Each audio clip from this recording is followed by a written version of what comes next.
You can't see the last line when you're down here. They should have kind of raised it up a bit. Right.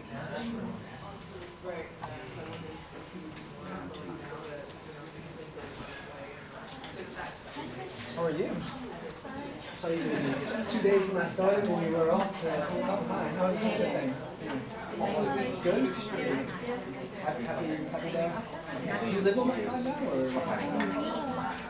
It's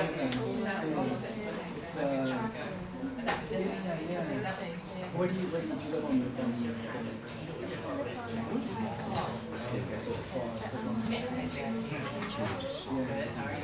you know, like I was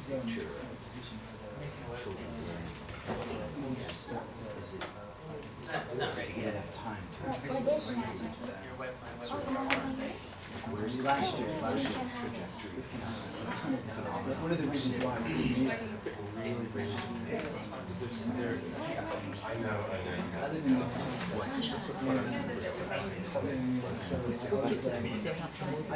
機錄緊㗎，基本上咁你唔好借咗佢。咁我No, it's fine。部相機喺嗰度，咁陣間其實你都喺呢個角度影嘅，我 set 好晒，你就咁中間嘅對住影中一條，有咩 WhatsApp？ 我哋得撳一掣啫嘛。係啊，撳呢或者撳呢度 screen 都得。係啊，唔使停㗎，一直會學識。佢係收係。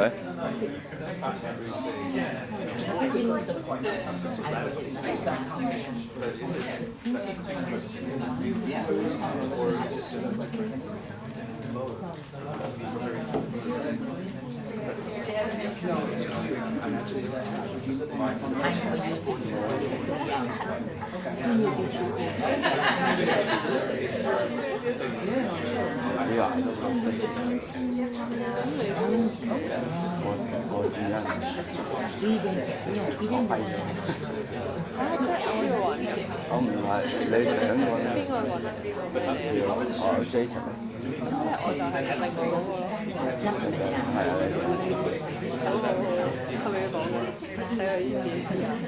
唔係啊，佢做我嘅 post， 你有冇人哋？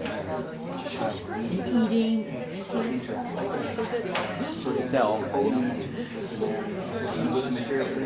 因為我就係我係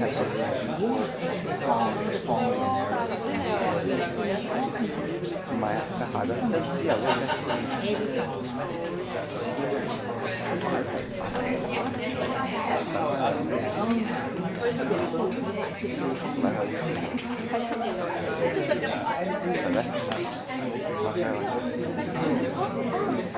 Hey everybody, it gives me great pleasure to introduce Professor Victoria Carrington. Funny thing, I thought that at this point in time I might actually be introducing a virtual representation of her, so we're very fortunate to have her here. Her passport issues were resolved and she was able to make it to the conference after all. Just a bit about Victoria. She has a chair in education at the University of East Anglia, and her research mainly focuses on text production, literacies and identity. And today she's going to be continuing the theme actually that Guy Merchant has started us with. I believe the principal holds the kids that you're looking at are a bit older than the ones, so we're starting with toddlers and we're moving up to preschoolers today. Let's see, all right? And please welcome Victoria Carrington. Well, thank you for inviting me and everyone to this event. It's brilliant. Terrifying, but brilliant. What I'm going to do is, when I got invited to come to this, I kind of thought my work doesn't really fit in. I don't do that much discourse analysis, and the discourse analysis that I do is relatively dodgy. So no questions about granularity. That's okay. I went, So what I've done today is prepare a slide presentation that basically goes through the paper, and you can decide whether you want to see the paper. I can give you a copy of it if you want. So I'm going to give an overview. What it does, interestingly, is pick up on Guy's brilliant talk from earlier this morning. So it's moving up a couple of age levels into adolescence, and it's picking up some of the issues around materiality that Guy picked up on. Because for a lot of us working in the new literacy studies, we're kind of over the semantic term that discourse constructs you and you construct your own setting of the world through discourse and we all have a discourse, blah, blah, blah. And that, sorry.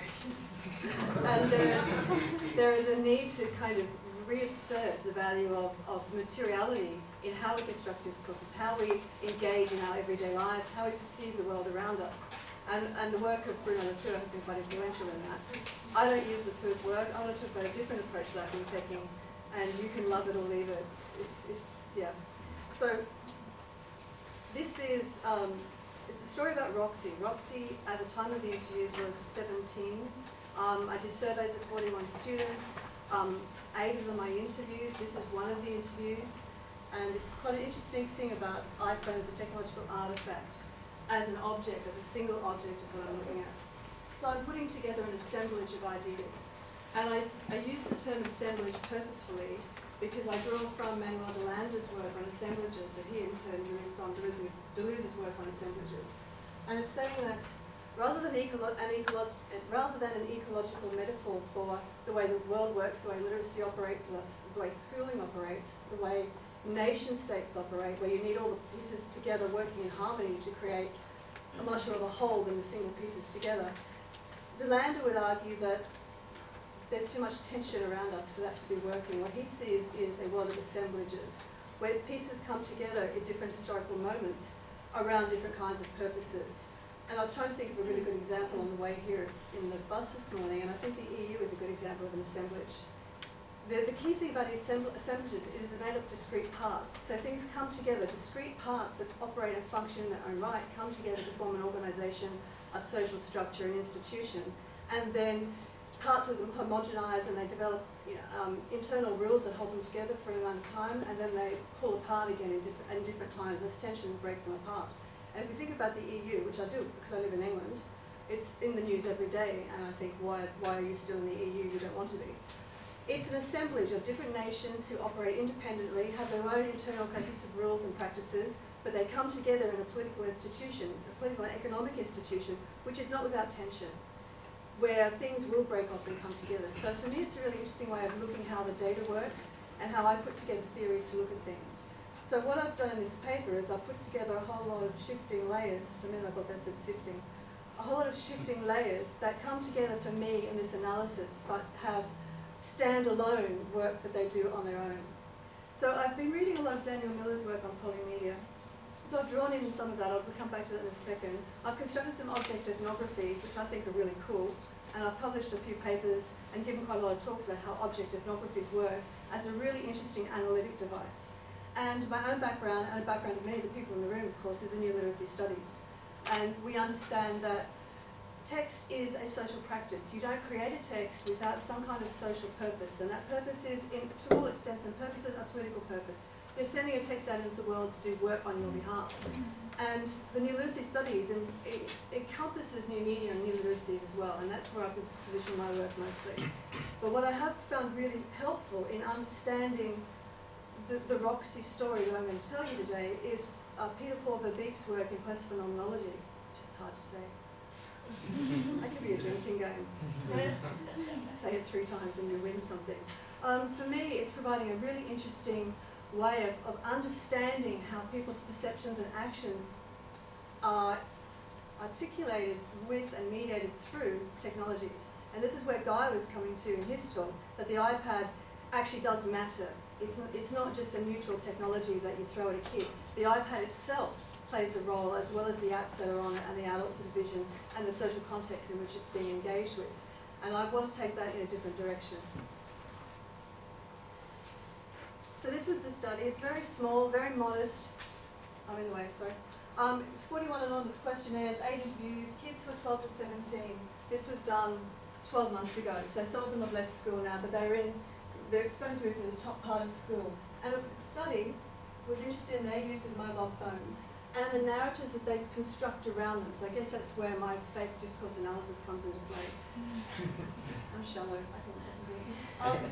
Really interesting to see how kids, which terminologies they use, how they put things together, how they understand what owning this particular artifact means to them culturally. And there are some quite good statements about that. So out of that study, I've been thinking quite a lot. The post-phenomenology stuff works for me really well. Now, starting back with polymedia, the reason I did this study in the first place was I had become fascinated by Miller's work with polymedia and families who are disconnected by distance. And he uses the example in his book of Filipino families who are separated because the women go overseas to work and the children stay at home and a remittance money comes back. And he talks about how difficult this is for families and how they're using different kinds of technologies to mediate parenting behaviours. And it's fascinating. And what he argues is that we now are in a polymedia context where pretty much the cost of accessing communication through media is pretty much the same. It's all come down so it's accessible to people. You have multiple ways of communicating with people. And his study identified that people use different forms of communication for different social and moral purposes. And he gave some really good example. As mothers and children, mother in London working, child in the Philippines, the mother likes to ring, the mother likes to text, get an urgent response. The kid likes email because then he gets to be in control of when the communication happens and what he says. So it's a very much not, it becomes a choice. You're trying to actually influence how the person receives your message by the choice of media that you use. And it's a really interesting concept. And what he says is that the selection of media becomes the idiom of expressive intent. So what you chose to communicate with is as important as the message that you send. They can't be taken apart from each other, which is really interesting in terms of how kids are using media in different kinds of ways. So the child that I'm going to talk about most is Roxy. And in the interview that I did with Roxy, there was also her current boyfriend, Andreas. And so there's a bit of back and forth with the two of them about how they use the technology differently. So I've included some of that in here because it's quite fascinating and a little bit out of the survey data. But predominantly it's about Roxy and her polymedia context. So this is my very professional, but I can't figure out how to do this any other way. This is how we mapped out her polymedia context when we were talking about it. Roxy in the middle, and out here, it kind of goes out historically. So this is the furthest away in time. And when she was 17, this takes her back to being around 12, 13. So she had a shared no mobile phone, she had a Samsung Slide, she had an iPhone 3G at the time of the interview, and since then she's upgraded to an iPhone 4GS. Which was really interesting, because when I went online and did the survey with all these kids, all of them had at least 4 phones. And most of them still had all the phones that they ever had. And some of them had 7 or 8 phones. They still have them all. Roxy has all her phones. Do you have all your phones still? I do. Exactly. It's really interesting. You donate? Yes.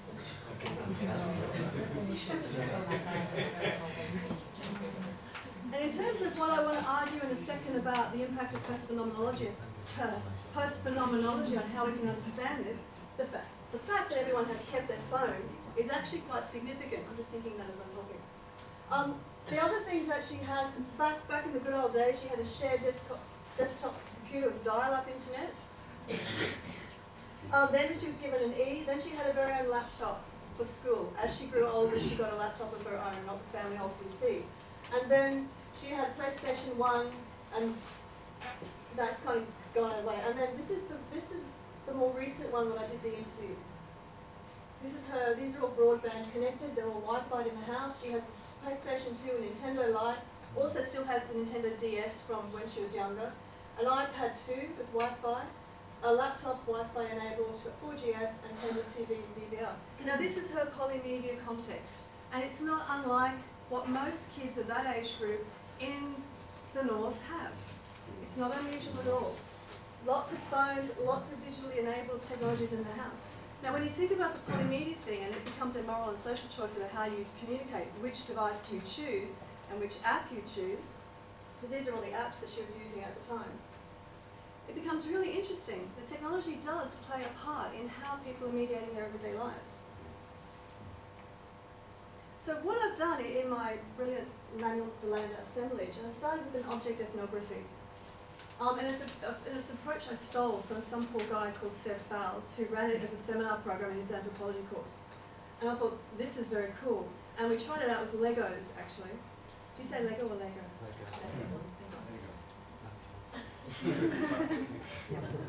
And we did this analysis. A colleague and I got Lego blocks, and we did this really nifty analysis of of just the things that Guy was talking about, the commercialisation of literacy and the pedagogies of popular culture, and we used the object ethnography of Lego as a way to describe it in terms of how it sits in the everyday lives of kids, what are the features of it that impact on that, and how does that one Lego piece fit into this global conglomerate that owns every company you can think of, that's out to make money, that has intertextual marketing going on. It's kind of really an interesting hook into some big issues, I think.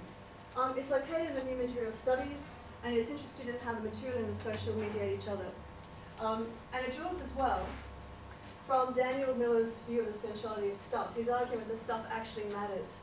The Christmas decorations you have in a box in a cupboard, the knickknacks that you have, the gifts that you buy for people, these are actually really important. They're not to be dismissed as just acts of popular culture that have no meaning. They are the meaning of people's lives, and they collect them because they construct a discourse, in a sense. So he says that stuff actually does matter. It's important to people. It's important in how they work with their everyday lives, their sense of identity, their connection to different kinds of communities, their textual practices, all are linked back to this idea of stuff. And of course, Jennifer Rousel and Kate Parler, as Guy said, are working in this area with artifactual literacies, looking at how the stuff in your home matters in terms of literacy practices that develop there and move out of the home with the children. It also calls on a Padgerised notion of the social biography of things. And in a sense, I've broken it up into an informal biography, which is about what that object means in the household with the one person who uses it the most, and the social biography of the object as, in the sense of Lego, a marketing device, a part of a global company that travels the world. And I've done the same thing with the phone. And then all of these things always link into a broader narrative. So in terms of the Lego, when we did the study on Lego, it became really clear that the Lego imprint is about creativity. And it buys into that creative class stuff that Florida developed in the mid-1990s about how you could learn to be creative and how the creators were going to drive the economy before we slunk into a huge depression. So we were able to hook the Lego into this myth of this great narrative around creativity that was going around at the time. And I want to use a different, larger narrative for this. But it's a really interesting opportunity using an object ethnography to build a really nuanced, layered analysis of how things move back and forth across different scales, from really small local scales into global and back again. So when I do the object ethnography, this is what I do. The script of the artifact, what can be read from the artifact? If it's a shiny piece of plastic, what does that mean? If it's a very sleek mobile phone that's 7 inches across and fits in the palm of your hand, what does that mean? If it's touch screen, how does that impact on what it is? How it can be used, what it encourages people to do, and what it discourages them to do with that particular artifact. The informal and formal social biography, and then that positioning in the larger narrative. And in a sense, that's what I've done for this paper. See, such a lot of discourse analysis going on. We'll get to that. So this is the iPhone artifact. This is, in fact, Roxy's phone.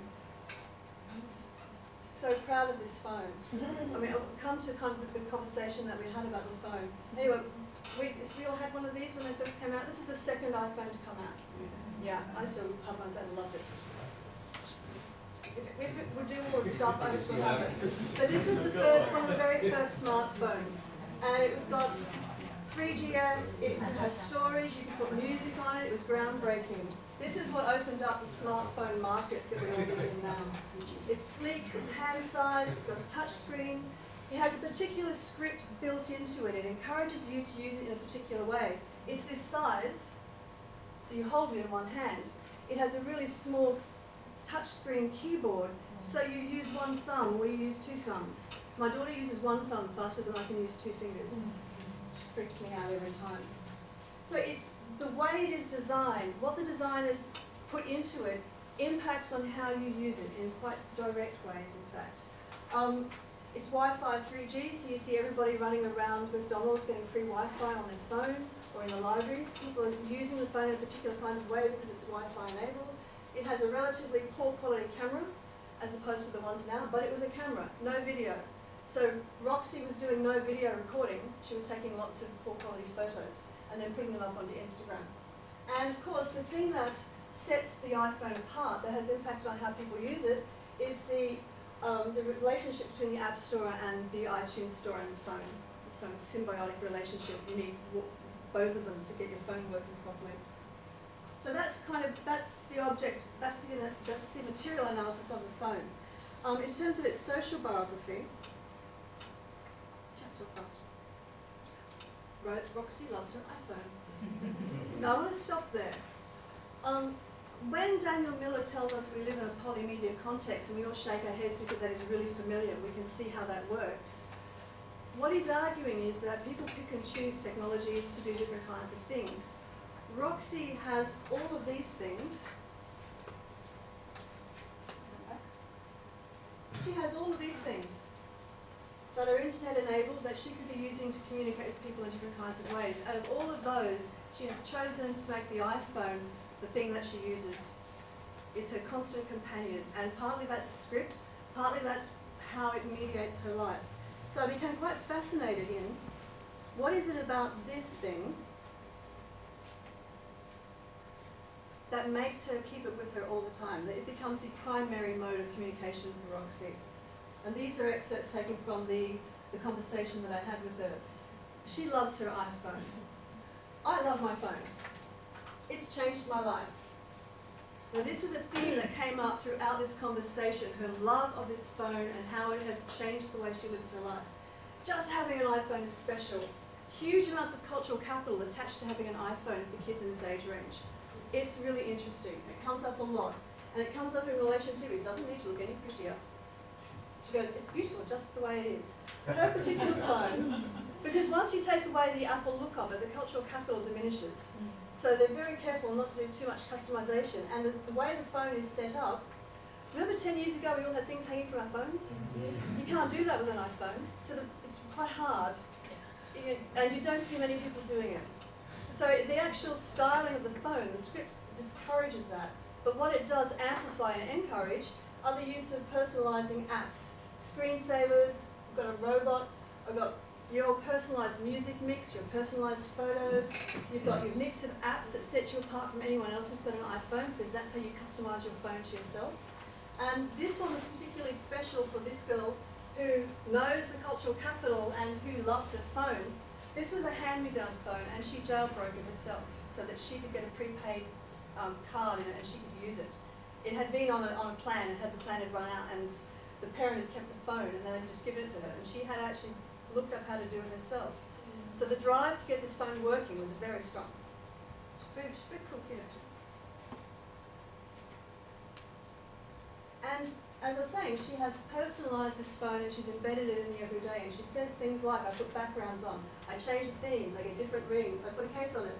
It's like, everything sort of makes it your own. You get free online text messages. It's everything in one. It's the iTouch, the iPad, laptop and phone. It's the transformer of all electronics. And as soon as she said that, I started going, assemblage theory. Putting it all back together in different ways. And this came up a couple of times, also with the boy, Andreas. It's for holding something, and she says it's her constant companion. It's for holding. And the script of the phone, it's for holding. It's sleek. You touch it, you rub your fingers on it, you touch the stuff. Okay, some people do.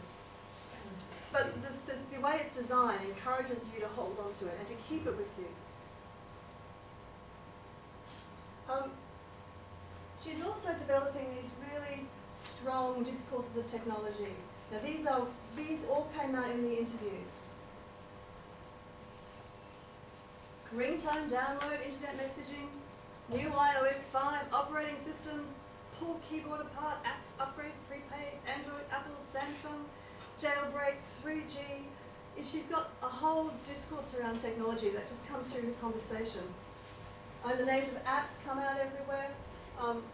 Wi-Fi, looking up how to fix things. There's a whole range of discourse around being technologically able that goes with her having this phone and having it embedded in her life in this way.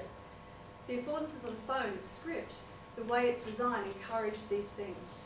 They don't encourage other things, but they encourage these things. So that's her, and that's the things she says about her phone. And it answers a lot of my questions about why this phone, why the phone, why not the iPad, why not something else, why the phone. It's really heavily valued culturally. The affordances of the script of the phone amplify the aspects that she uses in everyday life. the use of apps, holding it with her, it's small enough to fit in a pocket, has her music on it, and makes her feel safe. It is a transformer. It does many, many things for her. Now, I was trying to understand how this relationship has developed, why it is so strong. Because my relationship with my phone is nowhere near as strong as that. It's a phone. I have no friends, but so it is quite different. It's a technological artifact. Now, Peter Paul Van Beek's post-phenomenological theory draws from Edie, and it kind of parallels the work of Bruno Latour, but has a different starting point and a different perspective about how this works. It says technological artifacts are not neutral intermediaries. They don't just carry text from the future. They're not just things that are there. They are things that mediate our relationship. They have intentionality, they would argue. There's intentionality that goes beyond function. So when you get a phone, it functions. But the intentionality of the phone actually impacts your relationship with the world around you beyond the function of the phone. He gives a really interesting example about scans you do on babies, whose name I can't remember in the stress at the moment, ultrasounds. But that's a technology that has a function. It has a function, it looks inside your belly, and if you're pregnant, it sees the baby. It has an intentionality that you then act according to that new knowledge and that use of that technology. That you make decisions about the baby. You may know its sex, you may know some genetic difficulty that it has, you may know lots of things. It may be oversized, undersized, premature, but having read and used that function, the intentionality, you take it one step further. It influences your perceptions of the world around you. Suddenly you know something you didn't know. You have to make a decision, and it then impacts your action. Now, Bruno Latour talks a lot about networks and relationships across networks and how the semiotic and the material work together to create an event. It's about action. The Beek splits action and talks about action and perception. And he talks about individual artifacts rather than the Heidegger's view of technology. So it's not a broad generalization of a category of technology, it's an individual technological artifact. And the impact that that has through the way it's designed, that it actually gets you to do particular things, but also it gets you to perceive the world in particular kinds of ways. So it melds together kind of material studies and Latour with phenomenology and the way that you perceive the everyday life worlds that you exist in. So the argument is that the technologies mediate, that it's not a neutral object, it doesn't just carry text into the future, it doesn't just hold your photos. The very fact that you take photos and hold them on that machine impacts your perception.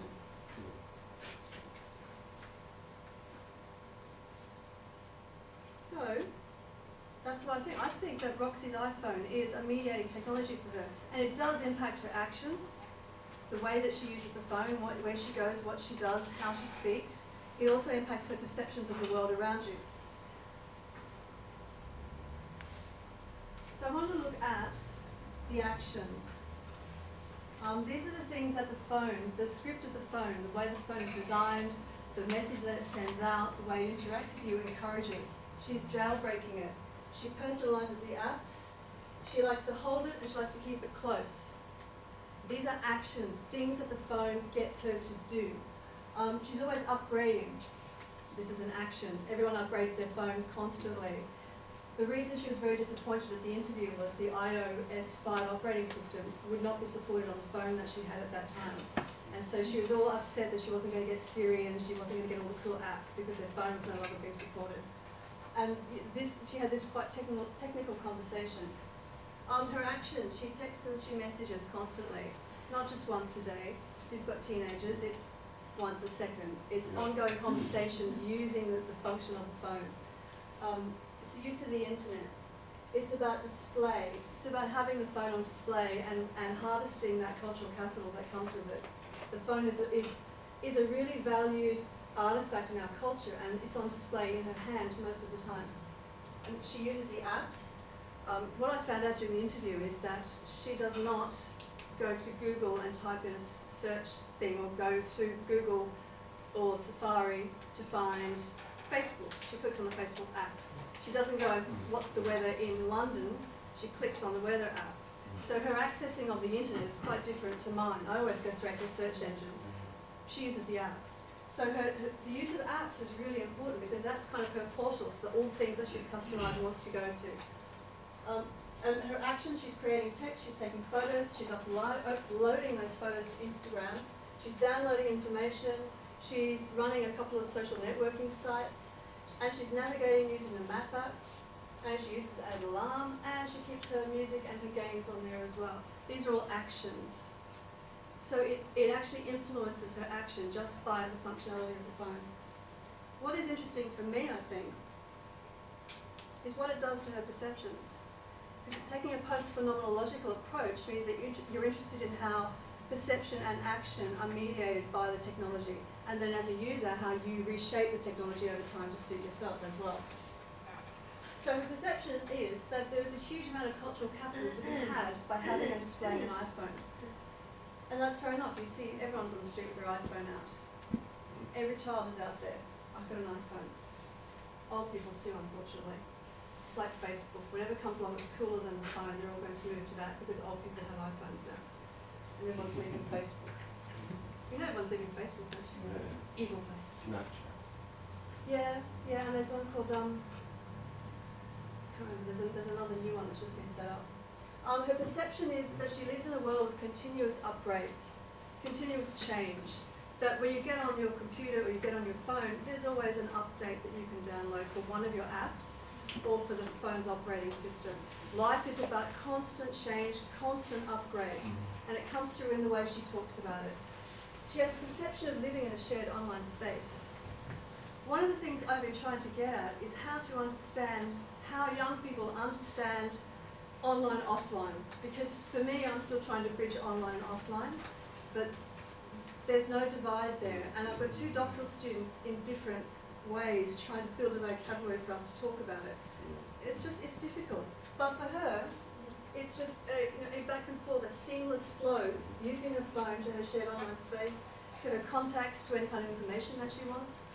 Although I think she did confess to getting most of her news from Facebook. Really interesting, the perception that she has about security that came up a little earlier. She says, I think the phone is a sense of security. It's also a cover when you're alone. People get their phone out and start pretending they're doing something. I do that. I'm a loser, I don't mind.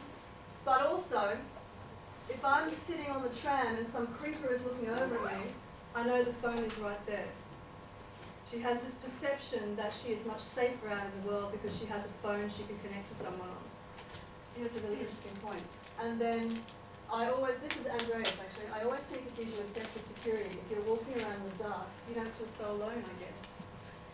So these things are not just phones. I mean, they are objects, but they are so embedded in the everyday that they create this sense of being safe, of being secure, of being connected, of being being an individual who's created a quite unique set of apps on their phone, a personalised app. So, and it's about their perception of themselves and the actions that they take.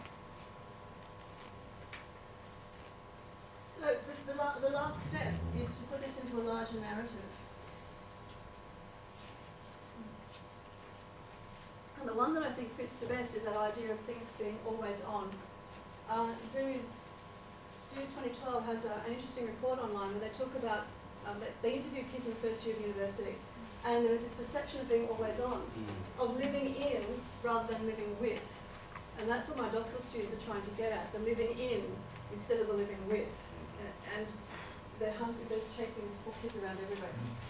And it's kind of, what we're seeing is an ontological shift in our media use. So it's living in, not living alongside and moving back and forth, online, offline. That doesn't exist, it's living with, it's part of your everyday life. The sense of online as a distinct activity is fading away for many of these kids. And this is what one of these kids said, I don't look at it as getting on the internet is part of life. And it's like this, why would you even be asking this question, kind of strand running through that. And Mimi Ito talks about these phones, way back in 2005, about providing intimate techno-social tethering. And that is what the phone, that sense of security and that sense of connection, that's what it's building for these kids. This tethering, really interesting. Even when they're alone on the street, they feel connected in some way via this particular artifact. These things are very powerful. One of the other things that came out of the interviews that set me thinking was talking about one of the things that she says is, I get lost. I understand that, I get lost. So this is a really important app. And when I did the online survey with all these kids, lots and lots of them talked about the Map app. For many of them, it is the thing they do with their iPhone in terms of apps. And it's, Fairclough talks really interestingly about respatialization. Oh, thank you. It's our space and our sense of place are shifted through different communications technologies. And I think we're seeing that with the way this iPhone is being used. Remembering that Roxy could take any one of these different medias that she has. She's chosen this one specifically to do particular kinds of things. And actually the apps are changing perception of space and place. This is one of the surveys. Like I get lost, I click direct from current location and it leads me on the way, showing my progress in the form of a little blue dot. Now that's really interesting. There's a guy called Scott Speed who's written a lot about what it means that you can now be a little blue dot on a map app. And he's arguing that it's the first time in 700 years that we've had a shift in how we understand our location in place and space. Because normally it's a map and you're outside the map and you're trying to plot your course onto the map. With the new map apps, you're in the map. So it's not living with, it's living in. And this is a fundamental shift in how young people understand how space works, how they navigate through it, and what place means. It is very interesting. I think so anyway. So in terms of text production and distribution, Bryant argued that the dominant tendency of contemporary critical or social theory is to see non-human entities as blank slates to take the message into the future. And we act on it with no E, sorry. Where that comes from. The technology is not neutral, that you don't just write on it, that it isn't just a device for carrying your meaning, it actually changes your meaning. It mediates the way the meaning is written, it mediates your understanding before you wrote the message, it mediates the perception of the person who receives it on the other end. It is a non-neutral piece of work. So Jim Mullican text. Now she uses all of these terms, she's influenced by always on, she's influenced by the affordances of the device, and she's really influenced by these shifting concepts of space and place and security. So the phone demonstrably impacts her perceptions and her actions. So I'm going to finish early. Sorry. So this isn't an argument to make for every kid around the world. Roxy's in an affluent European city, is well educated, has had 4 or 5 phones, has access to a whole range of technology. But I think the point I would want to make is that many of those perception action changes can be seen around the world because phone growth around the world is astronomical. Almost everyone has some kind of phone these days.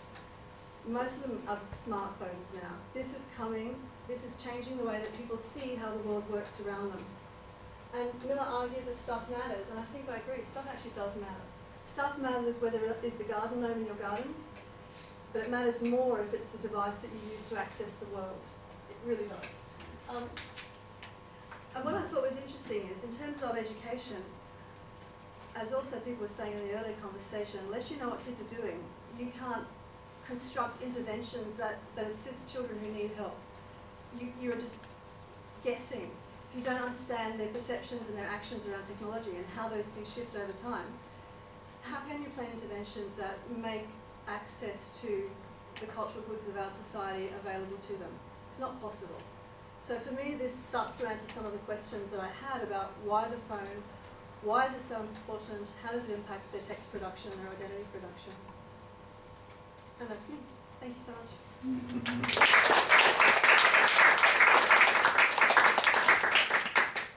Sorry I ran short.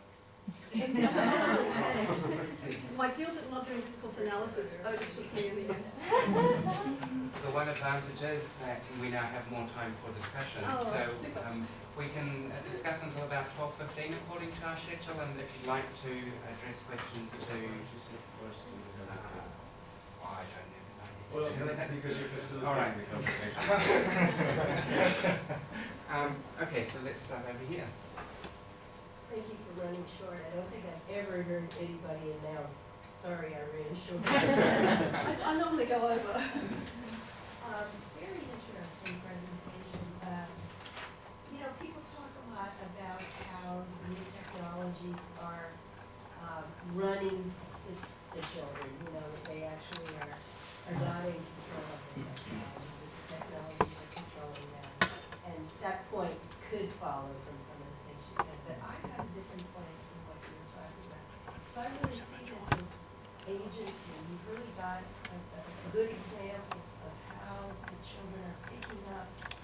from the technology and using their own agency to customize it.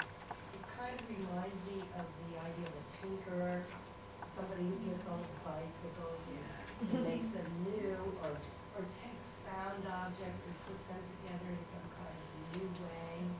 So it connects to ideas of deconstructing authority, deconstructing institutional power, and also because you're talking about a girl, to me that's also exciting because it's a kind of girl power in technology as well.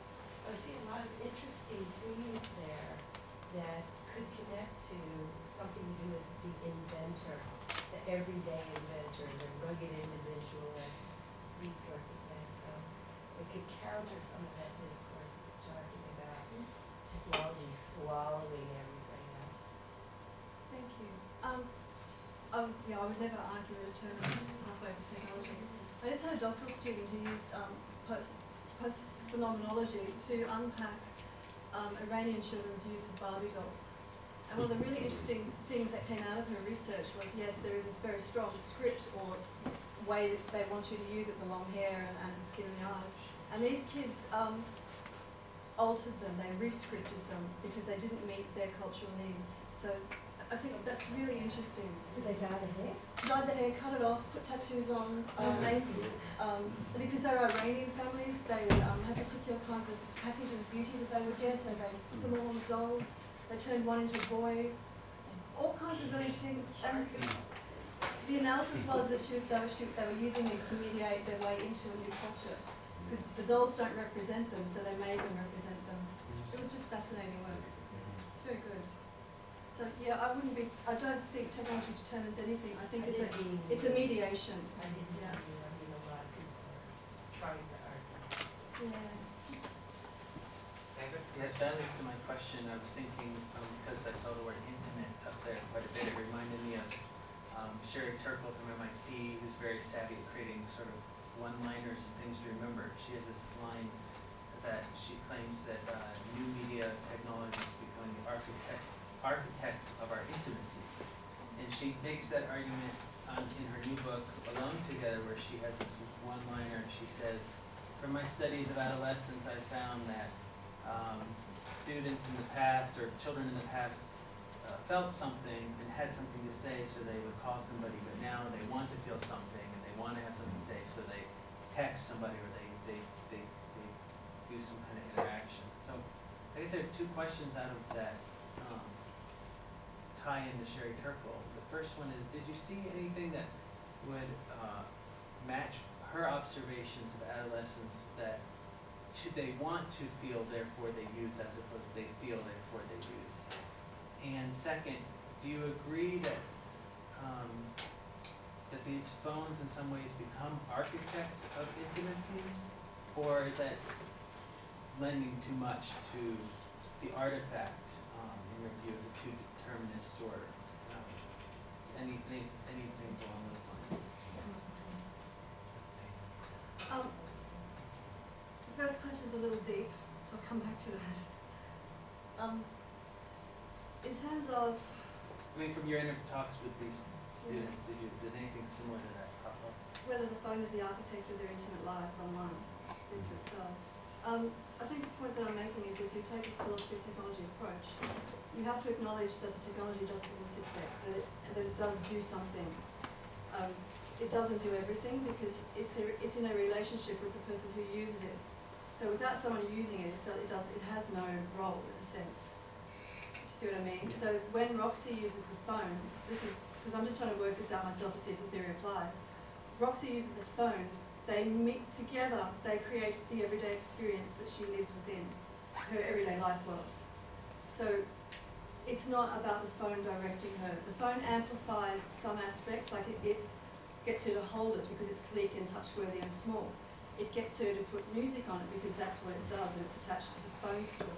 It gets her to message because it does messages, but it doesn't determine what she does with those things. It doesn't determine how she re-scripts it to her own benefit in different kinds of ways. The act of jailbreaking is a re-scripting moment, written large really. It's taking control. So it's not one you have to look at it as the reality is in the middle where they co-construct it through use in a sense. Is that, and the first one? Yeah, I think that resonates. I mean, my sense of what Sherry Turkle is saying was going too far in one direction, but she makes this elaborate argument from many interviews where she says that students always use their phones because they want to interact, not because they have anything particular to say. And so she argues that this is a dramatic shift in affect that we don't use because we already have something to say.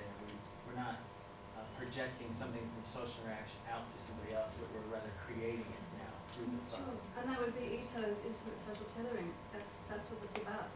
I'm wearing red today. I'm eating my lunch. It's not very good. Yeah. Because we don't live in a village anymore where you can say those things over a fence, people do use the technology to maintain those very close, finely grained day-to-day relationships. And adolescents in particular have a need to do that.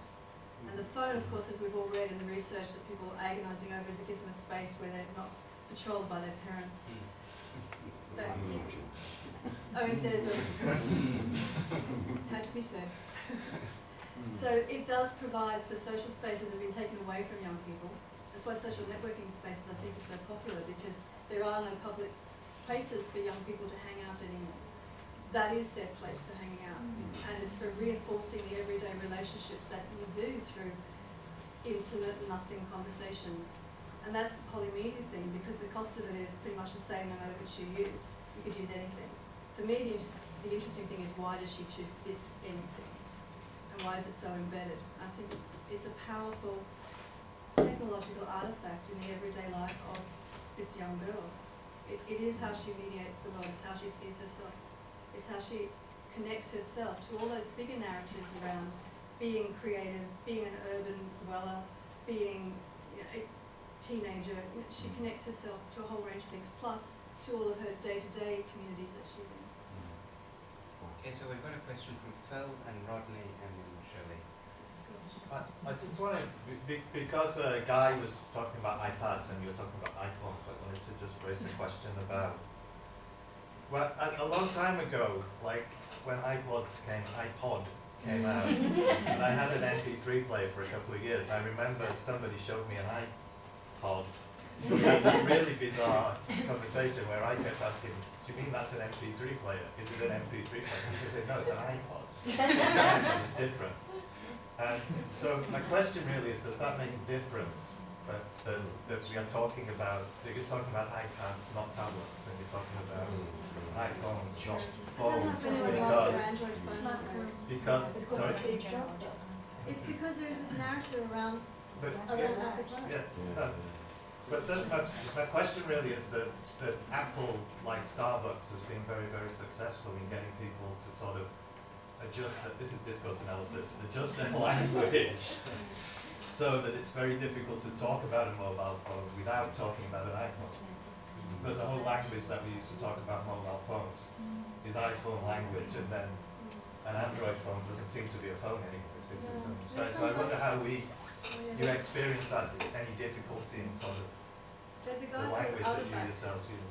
who talks about dominant design, and the iPhone and the iPad have become the dominant design in the fields. And so once the iPhone was introduced in 2007, between then and about 2009, the market shifted so that every smartphone looked like an iPhone.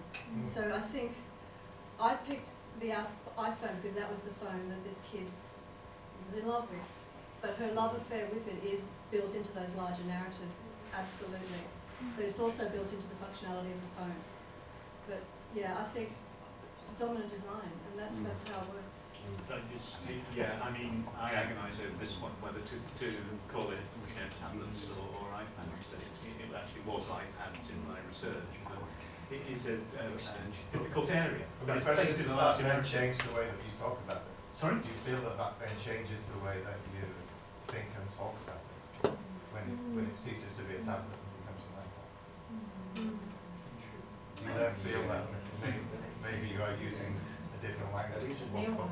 I could talk about it in terms of Andreas, the other boy in this interview. He had a prepaid Samsung phone and had no love affair. No, the love affair was not there. And there were a whole range of issues about how he funded the phone, how his interactions with his parents about his use of the phone. So in a polymedia context, he chose a different device. Or he would do it in different, he would connect in different contexts. He'd go to the mall with his mother, and when she wasn't there, he'd get on the internet on his phone. So the love affair for Roxy, yeah, it's partly the phone, and it would be different if it was a different phone, because there is not that. The most popular phone Yeah. around here and in the world actually is the Samsung. Yeah. That's Yeah. the Sure, choice. absolutely. Yeah. Samsung, yeah. Yes. You Our students any like it. participants in your research and use that phone? Not so far. They're very expensive, and these are teenagers. The most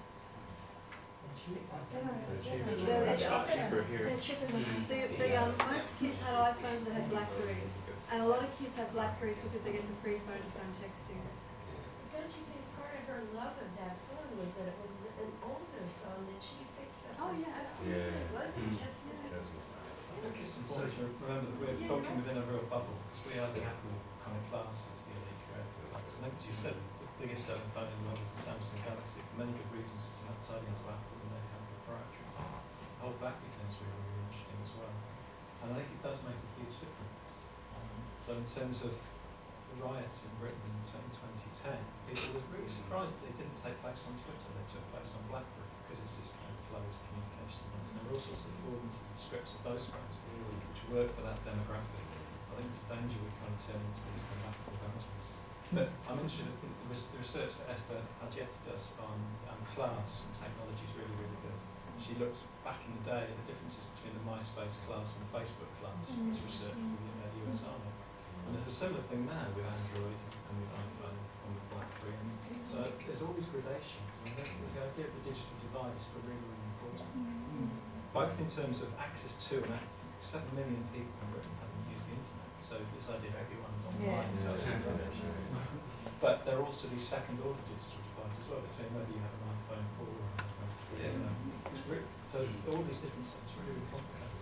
A colleague in South Africa, in Cape Town, Barry Walton, talks about second class carriage access, and with the phones, inferior not being welcome in certain social media sites, having to use their own social media sites, and really a whole class based on race.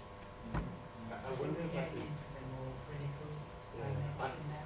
Well, I think so, and that's why I want to go back and pick up on something that Dave was talking about in terms of this whole idea of architecture of intimacies. I mean, we're probably going to be using the term these new technologies quite a lot in the next couple of days. And I mean, imagine back in the 1930s, people having conferences about radio and television using talking about these new technologies and how they're changing the way people interact.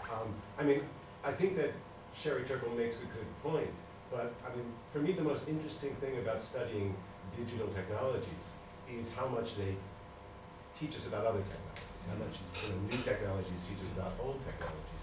I do think that the iPhone forms the architecture of our intimacies, but I also think that architecture forms the architecture of our intimacies. Like, I mean, this room is also affecting in very much the same way, the online space, the way the online spaces affect that. So I think it's important for us, as we're talking about these new technologies, to understand the continuum, right? And to draw on some of that older work and some of those older insights.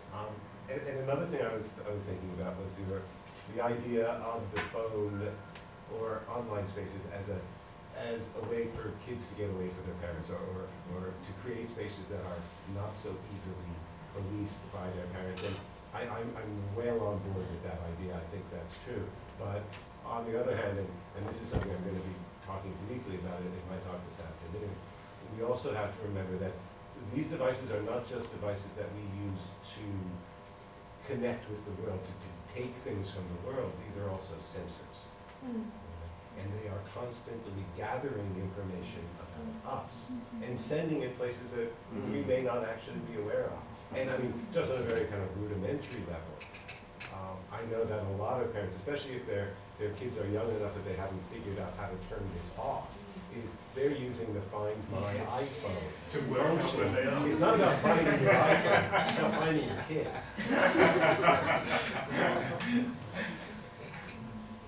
Shirley? I guess I'll begin with the cliche that the more things change, the more things remain the same. And I have questions for the two speakers. Neuroscientists have been reporting recently that, in fact, the introduction of these new technologies, particularly digital work, has been changing the way our brains are wired. So with these young children coming out, their brains are wired differently from the way our brains were wired when we were learning. And I'm wondering first, with the first speaker, whether there's been any attempt to look at this other empirical field of neuroscience, in that with the gaze and these little infants, when they are quote unquote reading on the iPad, the digital text is not still. It's not the way language works on a picture book or the way that we learn to read, because they're pixels and they are completely moving and not fixed. So I don't know if there's been work in neuroscience to see, frankly, how visually these little children develop their visual brain connections. So that's my first question. And the second question is the issue of intimacy on social media. We're all talking about how social media permits this enormous eruption of communication, and yet at the same time, the rate of suicides among teenagers globally has risen enormously. And this is the population that's been using social media a lot. So when you look at Korea, for example, or Singapore, where you have these young people who are constantly connected, and yet it's not intimacy, it's isolation that also results, and they're killing themselves, right? So has there been any discussion as well, just not in terms of intimacy, but how this kind of poor intimacy results in greater degrees of social alienation and isolation? So these are my two The questions. title of Sherry Turkey's book says it all. Shall I take first? Well, I'm not a neuroscientist. I must say, though, from the little I do know, the idea that brains are wired is a very interesting metaphor. So I don't think they are wired in any way at all. So changing wiring doesn't kind of quite fit in my understanding of things. But I guess whatever a baby or toddler interacts with will change the neurological patterning of the brain. That's the end of my knowledge of that. But I can't see that it would be to any detrimental effect. So if there is any research out there, I just don't know about it. You began with, things are the same, things are different, or however you phrased it. And in a sense, for me, accessing text on an iPad is like that in social terms. You're doing very similar sorts of things. You're doing a kind of literacy type interaction. You're doing it with a different medium. Whether that has any lasting or damaging, because underneath that narrative of being wired differently is that idea that somehow kids are going to be worse off than they were before. Not necessarily. I don't know, but probably some neuroscientists are researching that. I wouldn't know about that. Could I just say something about suicide? Yeah. I just, one of the things about digital technology is we can go in. I only have the statistics from the US, right? Rate of suicide, people from 15 to 19 years old, 1980, 8.5%. 1990, 11.1%. But listen to this, 1995, 10.3, 2008, 2001, 7.9, 2002, 7.4, 2003, 7.3. So that's, I only have up to 2003, but I mean, actually the rates of suicide are going down. If you try to correlate that with the growth of social networking, right? I mean, when social networking came online about 2000, something like that. You want to check Korea? Okay. I have a very strong memory of hearing you speak in Australia in the late 80s or early 90s about neural networks. So you used to do that kind of research. So how do you respond now to? Well, there's been, of course, since that, great progress in how to do neural research. It's actually a big cottage industry. The National Science Foundation and the White House both sponsored meetings on brain research for video games. And the first thing is, people like Prinsky have made this claim, digital natives have differently wired brains, but your brain, I don't mind the wiring thing, your brain isn't wired at birth. Learning creates new connections, and they can atrophy or not. So what is true is any human being, when they're learning, is developing associations, they're developing this stuff. And what the newer research in brain, though, has shown, it's quite unpredictable what you learn. And some of it is disappointing for the government, because it shows, for example, with video games, that if you take the video games that people don't like, violent video games, that Call of Duty, the ones that require a lot of action, that they actually have very quick learning effects on your pattern recognition abilities, your perceptual abilities to differentiate, and on your the underpinnings of your mathematical sense and probability judgments. And they transfer to other areas, and they're relatively permanent. So it turns out, who would have known, Call of Duty is good for preparation for learning for math. And the reason for that is because you have to make constant judgments about distributions as you do this stuff. Now, that doesn't mean we should have little kids play violent games. What it does mean is each type of game is a cognitive space that does have powerful ways of letting you learn, and it'd be nice for us to know what they are. So that would say, for example, if you wanted to facilitate that, you could build a non-violent game that had some of the same features in it. But the brain stuff is so new that it's very hard to draw conclusions. You know, I was thinking one thing, so now that I got the floor, and I want to say this because I don't know what it means. But think about this, years ago when I did studies in teenagers before there were mobile phones and stuff, many of the girls carried the home phone, the physical phone, all over the house all day. They took showers with it. And they would also, when they were watching television, leave the phone on with their friend and just put it down and watch TV together, saying nothing for a long period of time. So the iPhone didn't make that desire for that constant contact, though it certainly afforded the ability to do it much more, and got rid of the fights over the family phone. But it also allows you to have the phone open with somebody you may never have seen in your life, which is another interesting. But I think the urge was already there. The concern in South Korea, surely, with suicide is real. Suicide